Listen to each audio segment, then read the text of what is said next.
नमस्कार साथियों, DS educator के ऑनलाइन चैनल पे आप सभी लोगों का बहुत बहुत स्वागत है। जैसा कि आप देख रहे होंगे कि हमारी आर्ट एंड कल्चर की सीरीज़ चल रही थी और आज हमारे आर्ट एंड कल्चर का टॉपिक होने वाला है राजस्थान की चित्रकला। जी हाँ, आज हम प्रश्न उत्तरी करेंगे राजस्थान की चित्रकला को लेकर। तो पहला प्रश्न देखते हैं हम, निहाल चंद किस चित्र शैली का चित्रकार था। इसमें पूछा गया है कि जो आपका राइटर है निहाल चंद किस शैली का चित्रकार था।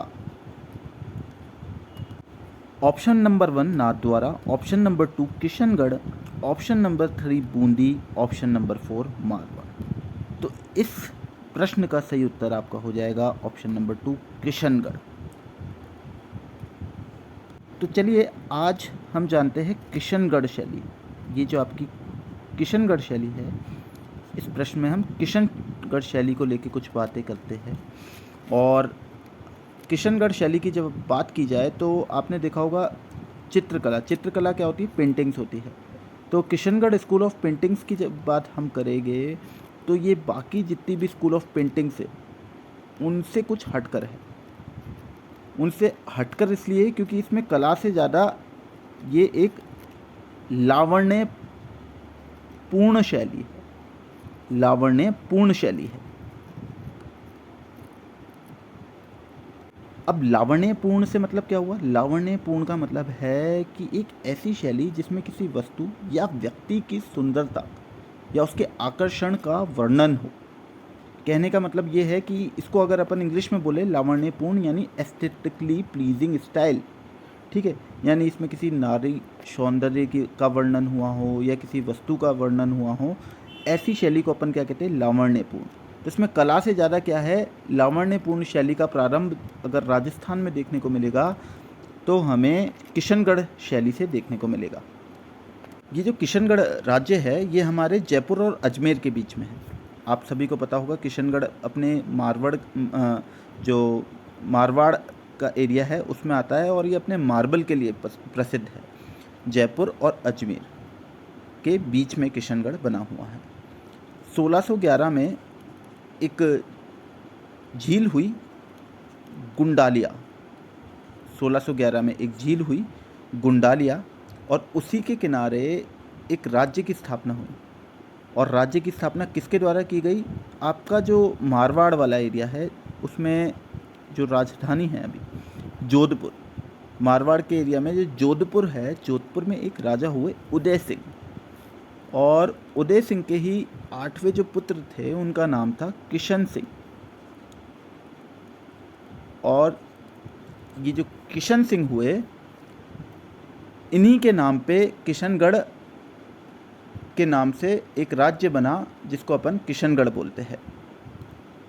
और ये जो किशनगढ़ शैली में एक शैली मतलब किशनगढ़ जो राज्य है उसमें चित्रकारों की एक शैली उत्पन्न हुई जिसे अपन किशनगढ़ शैली बोलते हैं। आप यूँ तो देखोगे कि ये मारवाड़ से किशनगढ़ शैली निकली, लेकिन मारवाड़ की जो चित्रकला है वो किशनगढ़ की चित्रकला से बिल्कुल भिन्न है। और जो किशनगढ़ के चित्र है वो अपनी सौंदर्यता के लिए जाने जाते हैं, ठीक है। अपनी सुंदरता के लिए, अपनी ब्यूटी के लिए जाने जाते हैं किशनगढ़ के चित्र। कहानी कुछ ऐसी है कि मैंने आपको बताया कि किशन सिंह जो राजा उदय सिंह के पुत्र थे, उन्हीं के नाम पे एक रियासत बनी किशनगढ़ रियासत। उन्हीं की पीढ़ी में एक राजा हुए सामंत सिंह।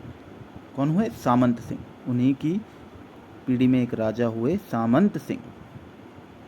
और इन सामंत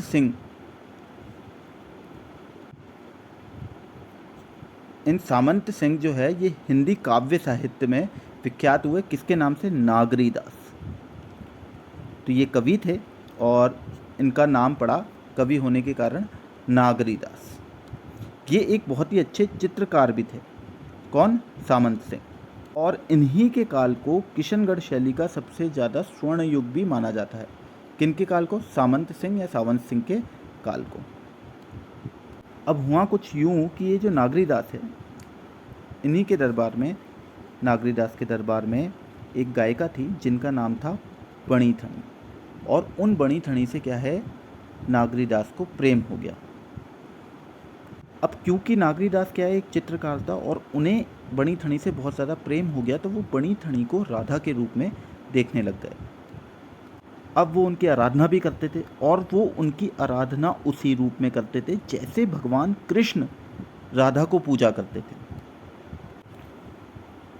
अब हुआ कुछ यूँ कि जब वो राधा को, बनी ठनी को राधा के रूप में पूजने लग गए, तो उन्हीं के दरबार में एक उनका चित्रकार था जो बहुत ज़्यादा कुशल था। सामंत सिंह के ही दरबार में एक कुशल चित्रकार हुए निहाल चंद। उन्होंने नागरीदास के कहने पे एक चित्र बनाया जिसको अपन कहते हैं बनी ठनी। उस चित्र में, बनी ठनी का जो चित्र है, उसमें उन्होंने भगवान कृष्ण और राधा के प्रेम को संजोने की कोशिश करी। तो बनी ठनी कौन थी? नागरीदास की प्रेमिका, और इस प्रेमिका को वो राधा के रूप में देखते थे। जब नागरीदास ने किससे कहा, निहाल चंद से कहा कि मेरे लिए एक पेंटिंग बनाओ जिसमें बनी ठनी को आप राधा की तरह दिखाओ, तो उन्होंने एक पेंटिंग बनाई जिसका नाम था बनी ठनी। तो वो पेंटिंग आप यहाँ पे देख सकते हो।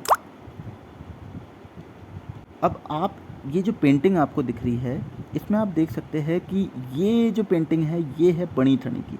तो जैसे राधा कृष्ण का चित्रण है, वैसे ही नागरीदास और बनी ठनी का चित्रण आप यहाँ देख सकते हैं। इस बनी ठनी की पेंटिंग में आप जब देखोगे तो ये जो नाक है इनकी, ये काफ़ी तीखी है, तो तीखी तरीके से नाक दर्शाई गई है। इसी चित्रण में जो होठ है बनी ठनी के, वो काफ़ी पतले हैं। और जब आप आंखें देखेंगे, जिसको अपन नेत्र कहते हैं, तो ये जो बनी ठनी के नेत्र है, ये कुछ हमें इस प्रकार दिखेंगे जैसे कोई तीर कमान के समान हो। जैसे तीर को अपन कमान से खींचते हैं, उस तरीके से ये नेत्र बनाए गए हैं। तो आपसे पूछे कि किशनगढ़ शैली में बनी ठनी के चित्र की विशेषता क्या है? तीखी नाक, तीर कमान समान नेत्र, और एक आभूषण भी आप देखते हैं नाक के इधर, जिसको अपन बेसरी या लटकन कहते हैं, जो बनी ठनी पहनती थी। इसमें जो स्त्री का सुंदरता है वो बहुत ही अच्छी दिखाई गई है। पतली और लंबी नुकीली नाक के साथ इसमें बनी ठनी की आपको सुंदरता देखने को मिलेगी। इसी चित्र में जो आपको कद देखने को मिलेगा बनी ठनी का, वो भी बहुत ही लंबा मिलेगा। तो चलिए प्रश्न नंबर 2 की तरफ हम आगे बढ़ेंगे। प्रश्न नंबर 2 हमारा कह रहा है बनी ठनी पेंटिंग संबंधित है। तो मैंने आपको पहले प्रश्न में बताया, ये है बनी ठनी की पेंटिंग। बनी ठनी कौन थी? जो आपके राजा हुए 1720 में, ये राजा थे। कौन थे? हमारे नागरीदास, जिसको अपन सामंत सिंह के नाम से भी जानते हैं। इनफैक्ट मैं कहूँगा कि सामंत सिंह इनका मूल नाम था, नागरीदास के नाम से अपन जानते हैं क्योंकि एक बहुत अच्छे कवि हुए। इन्हीं की जब शादी हुई तो एक गायिका थी बनी ठनी। बनी ठनी जो थी, उनको इनकी जो माता है दिल्ली में अंतपुर से सेविका के रूप में लाई। पर हुआ कुछ ऐसा कि नागरीदास ने जब बनी ठनी को देखा तो वो उनसे काफ़ी प्रेम करने लगा और उनको राधा के रूप में देखने लगा। इसलिए उन्होंने बनी ठनी की एक पेंटिंग बनाई जो बिल्कुल राधा के समान हो, जिसमें उनके जो नेत्र हो वो तीर के समान हो, नाक बहुत लंबी हो, बेसरी लटकन आप आभूषण भी यहाँ देख सकते हो, पतली कमर इसमें बनी ठनी की दिखेगी आपको। और आप जब इसमें बनी ठनी का रूप देखोगे वो भी बहुत ही ज़्यादा सुंदर देखने को मिलेगा। तो बनी ठनी पेंटिंग संबंधित है, इसका क्या आंसर हो जाएगा? किशनगढ़ शैली से, अलवर शैली से, जयपुर शैली से, जोधपुर शैली से। मैंने अभी आपको बताया किशनगढ़ शैली से। और किशनगढ़ शैली में नागरीदास के जो प्रेमिका थी बनी ठनी, उनके टाइम पे किसने बनाया? उन्हीं के एक चित्रकार थे जिनका नाम था निहाल चंद। उन्होंने इस बनी ठनी पेंटिंग को बनाया। पूरा नाम निहाल चंद का था, मोर ध्वज निहाल चंद। और ये जो नागरीदास व्यक्ति थे, इन्हीं के समय का जो काल है वो किशनगढ़ शैली का स्वर्ण काल कहा जाता है। चलिए क्वेश्चन नंबर 3, किस शासक के काल में किशनगढ़ चित्रकला शैली अपने चरम सीमा पर थी? पहला महाराज अनूप सिंह, दूसरा सुरजन सिंह, राजा नागरीदास, राजा प्रताप सिंह। तो इसका सही उत्तर हो जाएगा राजा नागरीदास। मैंने फिर से आपको बताया, नागरीदास सामंत सिंह 1720 में इनकी शादी हुई थी। उसके बाद इनकी एक गायिका से इनको प्रेम हुआ। बड़ी ठणी इनकी माता जिसे सेविका के रूप में लेकर आई, ये उसे राधा के रूप में देखने लग गए और इन्होंने अपने एक चित्रकार निहाल चंद सिंह की पेंटिंग बनवाई जिसे अपन बड़ी ठणी कहते हैं।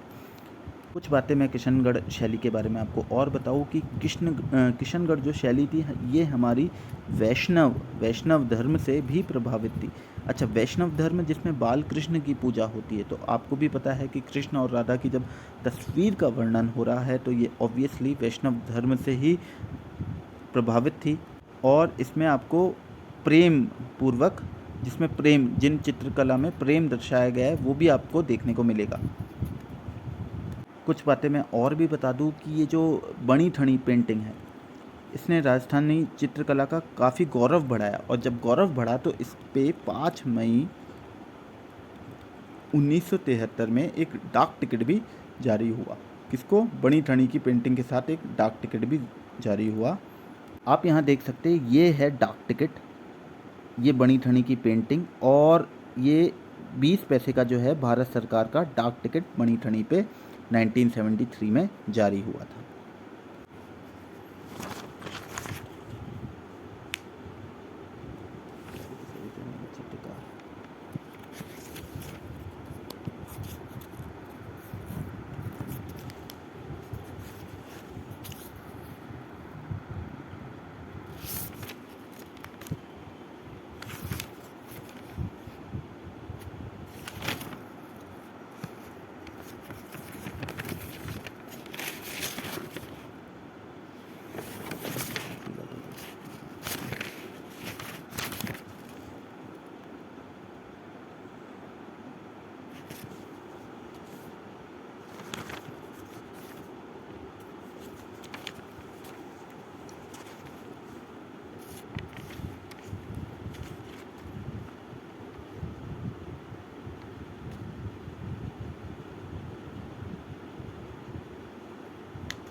इसका जो सही उत्तर हो जाएगा वो हमारा है किशनगढ़।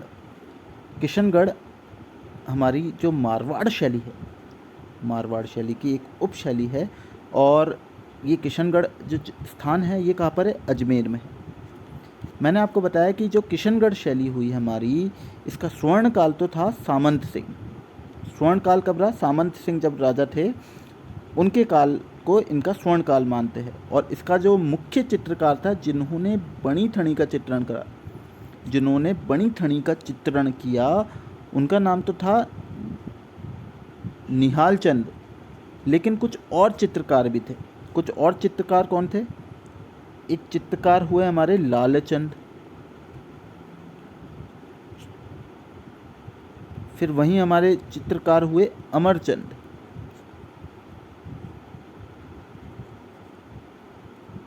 फिर हुए सीताराम बदन,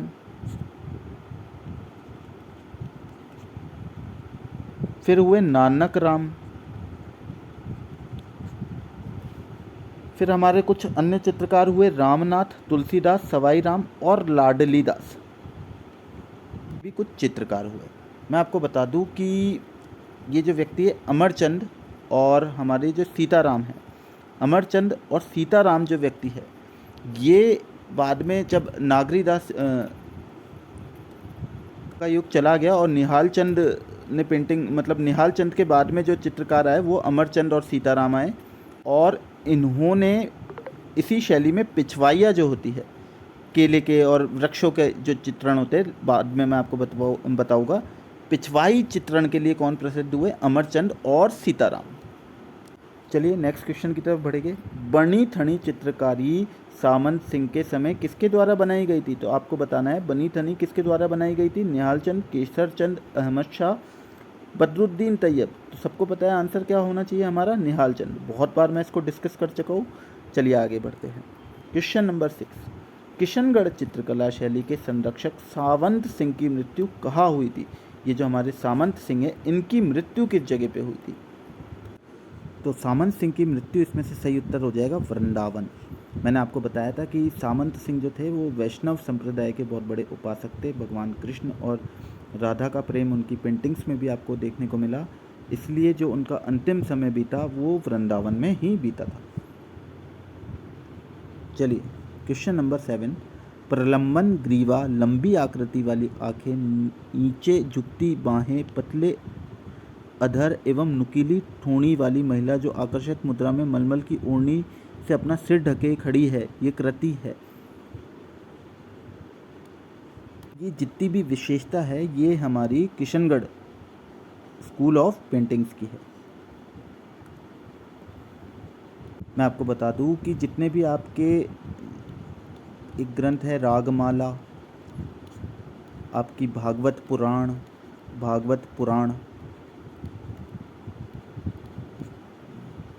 रामायण हुई, आपकी कृष्ण लीला, जैसे आप इस तस्वीर में देख सकते हैं, ये कृष्ण लीला और ये पिछवाइया है, ये जो पेड़ों के और केले के वृक्ष की प्रधानता है। तो ये इस तरीके के जो दृश्य थे वो आपको किशनगढ़ शैली, और सबसे ज़्यादा जो इसकी विशेषता है वो क्या है, अद्भुत नारी सौंदर्य। अद्भुत नारी सौंदर्य हमें सबसे ज़्यादा किस में देखने को मिलेगा, जो हमारी बनी थनी की पेंटिंग है। चलिए question number next, question 8, Kota के किस शासक के काल में शिकार का चित्रण कोटा शैली का प्रतीक बना? पहला ऑप्शन माधो सिंह, राजा उमेश सिंह, राजा राम सिंह और महाराव भीम सिंह। तो मैं आपको बता दूं माधो सिंह जो थे उन्होंने कोटा की स्थापना करी थी। ये जो हमारे उमेश सिंह हैं इनका जो काल है वो कोटा शैली का स्वर्ण काल कहा जाता है। ये जो हमारे भीम सिंह हैं, भीम सिंह भगवान कृष्ण के बहुत बड़े उपासक थे, भक्त थे, इसलिए इनके समय में वल्लभ संप्रदाय का काफ़ी प्रभाव आपको देखने को मिलेगा। इसका जो राइट आंसर हो जाएगा इस प्रश्न का वो हमारा है राजा उमेद सिंह। ठीक है, किस शासक के काल में शिकार का चित्रण? तो आप देख सकते हैं शिकारी चित्रण क्या होता है, मैं आपको जूम करके दिखा सकता हूँ। यहाँ पे ये देखिए, ये इसमें ये शेर है और इसका शिकार सैनिकों द्वारा किया जा रहा है। ये देखिए, ये इसमें शिकार हुआ, ठीक है, यहाँ पे भी ये शेर का शिकार किया जा रहा है। तो जानवरों का, यानी कि जानवर में कौन, शेर का जो शिकार होता था उसके चित्रण करते हुए जो आपको सबसे ज़्यादा चित्रकला अच्छी देखने को मिलेगी वो है कोटा शैली में। और किसके समय में हुई थी, उमेश सिंह के काल में। विशेषता है मैं कोटा शैली की बता दूं आपको, विशेषता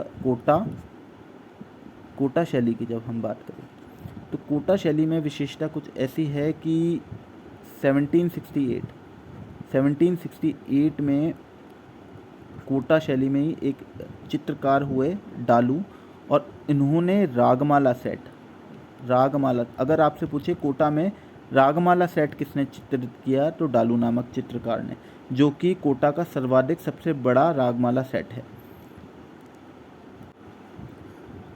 ठीक है, तो कोटा के किस शासक के काल में शिकार का चित्रण आपको देखने को मिला था, राव उमेद सिंह ने। मैंने आपको सारी बातें बता दी। डालू नामक चित्रकार ने एक रागमाला चित्र सेट भी बनाया जिसमें रानी और नारियों को भी शिकार, जैसे यहाँ पे राजा शिकार कर रहे हैं तो छत पे रानियाँ खड़ी रहती थी, जैसे ये छत है और रानियों को शिकार करते हुए दिखाया है। क्वेश्चन नंबर 9, 1973 में भारत सरकार द्वारा राजस्थान चित्र शैली के किस चित्र पर स्मरणीय डाक टिकट जारी किया? तो पहला बारामासा, पिछवाई, राग रागिनी, बणी ठनी। मैंने अभी आपको बताया था बणी ठनी पे 1973 में डाक टिकट जारी हुआ था। निम्न में से किसका चित्रण कपड़े पर नहीं किया जाता? फड़, परचित्र, पिछवाई, पाने। तो जो कपड़े पे चित्र है वो हम पाने का नहीं कर सकते। ठीक है, आगे बढ़ते हैं। क्वेश्चन नंबर 11, ऊँट की खाल पर चित्रांकन किस शैली की विशेषता है? मेवाड़ शैली, मारवाड़ शैली, किशनगढ़ शैली, बीकानेर शैली। तो इसका जो सही उत्तर हो जाएगा वो बीकानेर शैली हो जाएगा। बीकानेर शैली में एक चित्रकला है जिसको अपन उस्ता कला कहते हैं, जो ऊँट की खाल पे की जाती है। जैसे ये तस्वीर में आपको दिखा रखा है, ये देखिए आप, ऊँट की खाल पे एक चित्रकला की गई है, इसको ही अपन उस्ता कला कहते हैं। और ये जो उस्ता कला है, ये उस्ता कला में एक बीकानेर का ही परिवार है, उस्ता परिवार, उनको महारत हासिल है।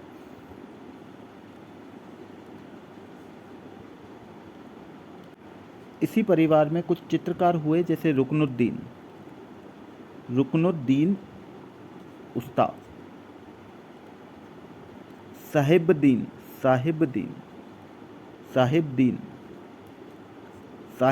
एक साहिबुद्दीन भी है, वो अलग है, साहिबुद्दीन, कायम और हिसामुद्दीन उस्ता। ये जो चित्रकार है इनको महारत हासिल है।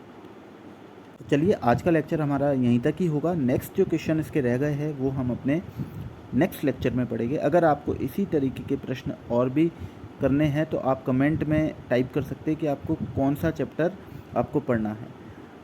इससे पहले वाले लेक्चर में एक स्टूडेंट ने कमेंट किया था कि उन्हें मेले और त्यौहार वाला जो है वो कला का चैप्टर पढ़ना है, तो वो मैं इसका जो नेक्स्ट चैप्टर होगा वो मेला और त्यौहार ही होगा।